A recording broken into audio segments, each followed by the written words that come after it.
Hello everybody, this is Yoko's Anime Reactions, and this is going to be my review for My Hero Academia Season 6, Episode 11. I forgot temporarily that the episode we were waiting on was Episode 11, and it's been up on there since Saturday. So, yeah, I could have gotten this out a lot earlier, but my bad. At least I'm getting it out now. So, this episode essentially is Uraraka finishing her fight with Himiko, Gigantomachia. We get Dabi's backstory finally, and there are many of you guys who are watching the show back in, I think, Season 4? Or maybe it's Season 3. I think it was Season... No, not Season 4. Season 2, I think, is the first time we got to see Dabi. I don't know when you guys started theorizing that he was Toya Todoroki, but someone came up with the theory that he was Toya Todoroki, and everybody kind of dismissed the theory or tried to debunk it. But yeah, that theory ended up being true. He is Toya Todoroki, and I do have a question about that. What was making his hair black? Because if that was just plain water he poured on himself, how did it not wash out when he would eventually, take a shower? Did he put it in every time, or, what? How? I'm very confused. But, yeah, Ida and the others finally show up and let them know that, yeah, Gigantomachia is on his way over here, and not long after that, he shows up, so he wasn't too very far behind them. And Shigaraki essentially is himself. He's barely hanging in there at this point, and even All For One is telling him, you've got to retreat, you're not going to be able to handle much more abuse too much longer. And I kind of had to agree with him on that. It looked like he could have passed out at any point, because not only due to all the injuries he's got, but he more than likely used his quirks too much. Or, never mind, no, he didn't use his quirks too much. He only used that one he's been using now. And Todoroki tries to get Ida and the others to take the others and get the heck out of there. What he should have done was tell them, get Bakugo out, get Aizawa out. Aizawa was the one who needed the most medical attention right then. But, obviously, Bakugo, being Bakugo, he's going to be stubborn and tell them, I'm not leaving. Not without claiming victory, essentially. Despite his injuries, essentially. And, everybody watching the whole thing going down, the news, or trying to get news on what's going on, because, there's interference going on at the hospital and everywhere else with all this going on.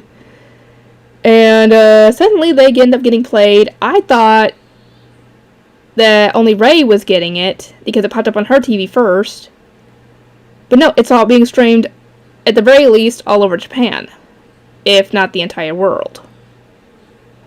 And it's Dabi explaining that, yeah, I am Endeavor's oldest son. I died, or he thought I died. But now I'm essentially back to essentially destroy the whole fake hero society. And he started explaining, how the whole abuse started. And I'm actually wondering something, because it was showing in the flashbacks how he wasn't exactly being abusive yet. When did that abuse start? Did that start with Shoto, or did that start at the very beginning? But we just don't see it in the flashbacks that are shown. I'm assuming it started with Shoto, because I'm guessing at that point, Endeavor was getting frustrated that he hadn't had a kid yet that had both fire and ice, essentially, because that's what he was wanting, was a kid that had both their quirks. And yeah, it's gonna be very hard to do, because most of the time it's kind of like with hair and eye color. Either you have a chance of getting someone that's got either the mother's eye color, the father's eye color, and it could be like a recessive thing where they get both.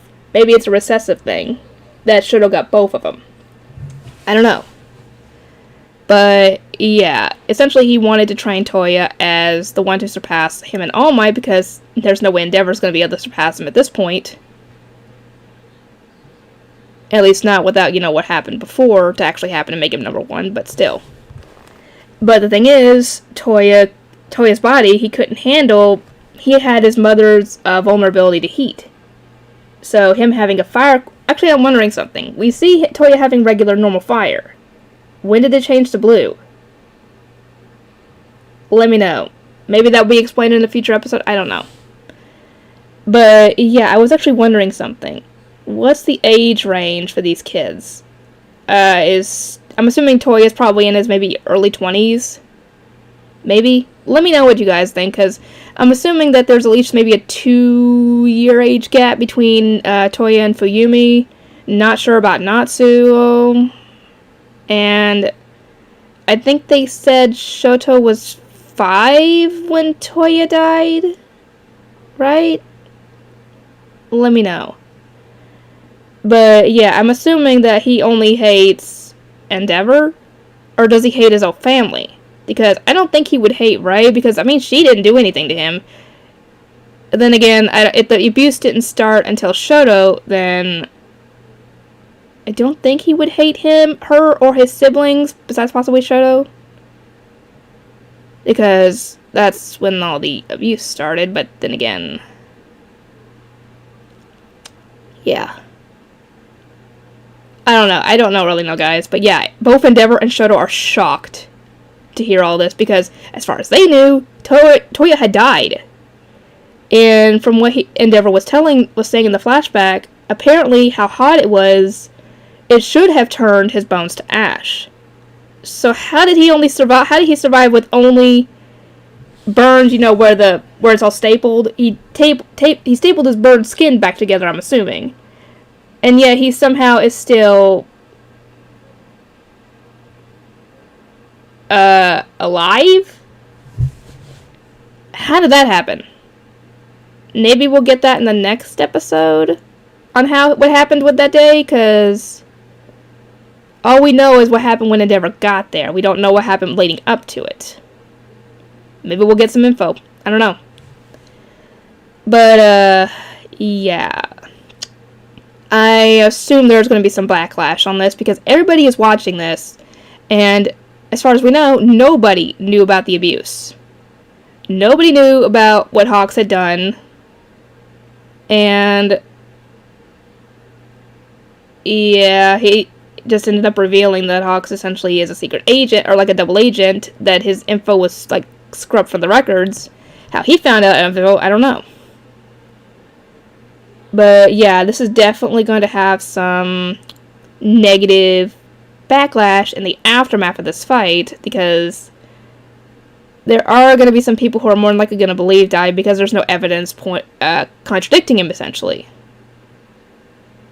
And the only way they're going to have any evidence to the contrary is if, well, yeah, I don't know. But, yeah, this is not going to be good in the aftermath of this. He's going to get some negative press. He's going to get some negative backlash. People could possibly attack his family.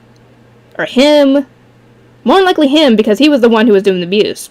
But, yeah, this is not going to go well. Anyway, with all that going on, Toga and Uraraka are fighting each other. Toga's trying to get her answer.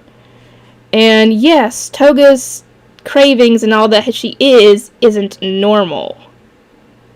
But she doesn't have to technically be normal. There are people who are weird. There are people who are strange out there. People who are technically outside of the realm of normal. She didn't have to repress her tendencies. All they had to do was get her to a therapist or somebody who could help her, maybe not normalize herself, but help her come to terms with what she is and how to live in society without being shunned. But still, not giving up on who she is as a person. Because that might have been all the difference in this whole thing. But, yeah,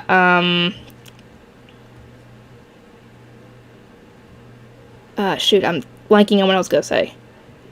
Uraraka ends up inadvertently getting her answer when she says, "If you threaten people, then I will kill you."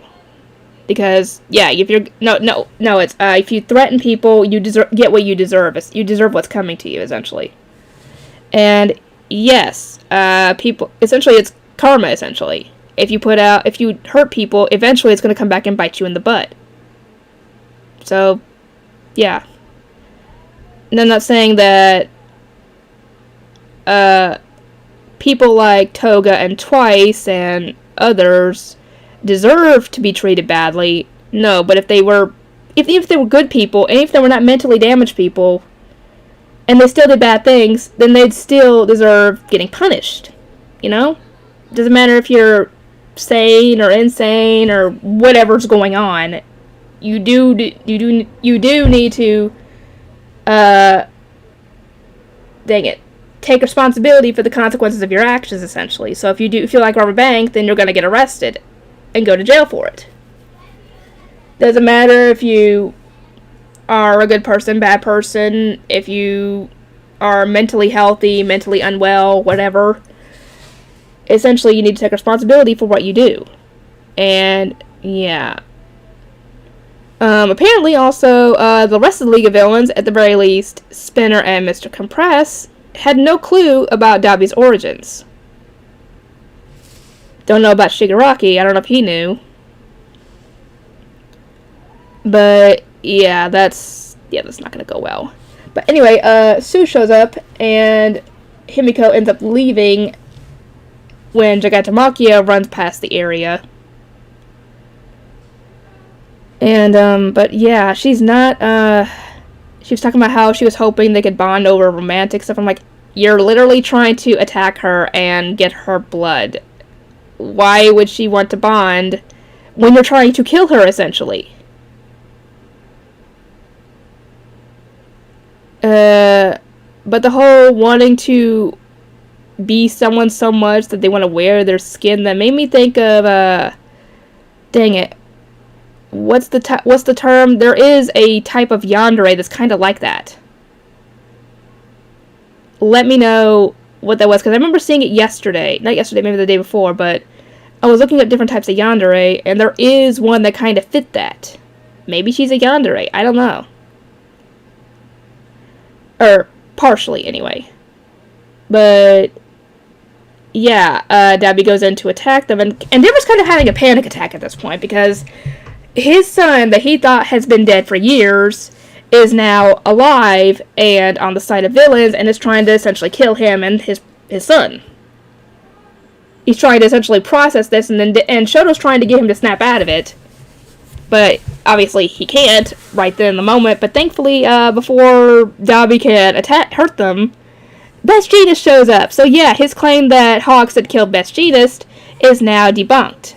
But that's not being shown on the stream, so nobody's going to know until Best Jeanist shows up. Alive.